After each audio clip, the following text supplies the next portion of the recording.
Alright, hello everybody. This is not a typical video that I'd be putting on my channel, but it's something that I wanted to put together for those who are playing Throne and Liberty. And the reason that I wanted to put it together is Tier 2 had recently released, and a lot of people thought that they were prepared by pre-collecting everything and getting all of their grow stones together, their fail stacks together, things like that. But there's one thing in particular, I don't even have any left, is polished crystals. And I've come up with a way, an efficient way to basically do it mindlessly, and you don't need much mastery, things like that, because polished crystals are needed for a lot of things: making lithographs, crafting gear from a lithograph, making grow stones. There's a lot of things that it's needed for. So what I came up with was, I am a scorpion, typically dagger crossbows, but I put a little bit of mastery into spear. I have 56 mastery in spear. This is something that should be easily attainable. Now I am using the daggers, which are at 118, so that might sway my results a little bit. So if you're not a dagger user, you could probably get away with, you know, less mastery, but it may not be as quick as a rotation, but it is something to work towards. For the spear, this is all I did, was I threw it into here.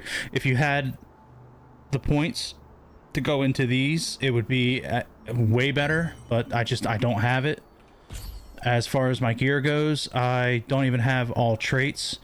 This is something that I just recently synced because I was using the Primal Golden Cuffs, and like an idiot I added my traits before I stacked it together, so now I'm stuck.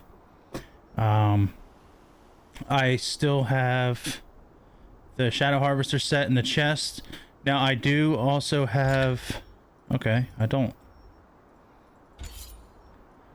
do also do this. I did just do that to fit that together.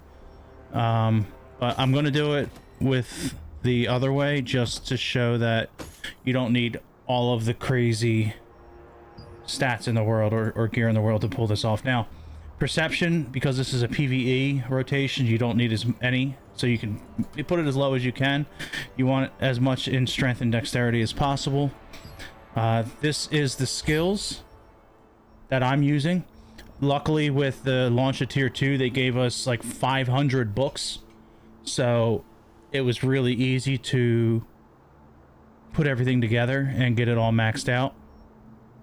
Now, I'm not going to be doing a quest log, so feel free to pause this at any time if you want to copy pasta this build, and I will explain the rotation shortly after this, and then I will go do a run to show you. Typically a run from start to finish is about 35 to 40 seconds.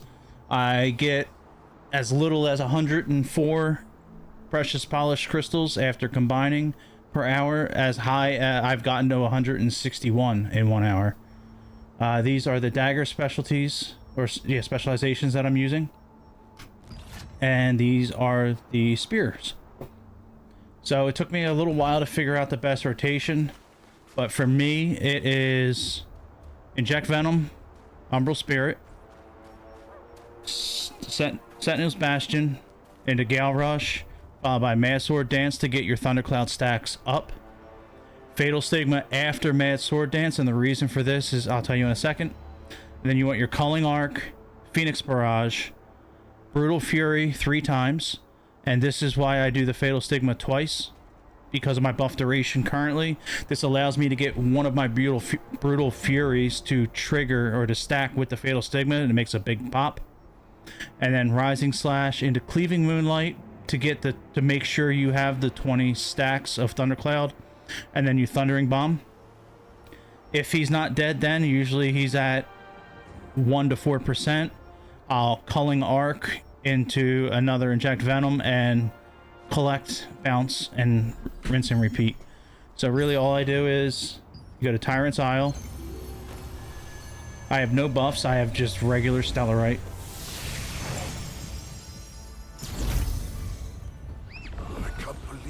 another human being on this island. This is all in one take, so if I stuttered or if I said something, it's whatever. But now, if you do find this information helpful, I would ask that you at least like the video, mostly because it helps other people see it. But this is the rotation.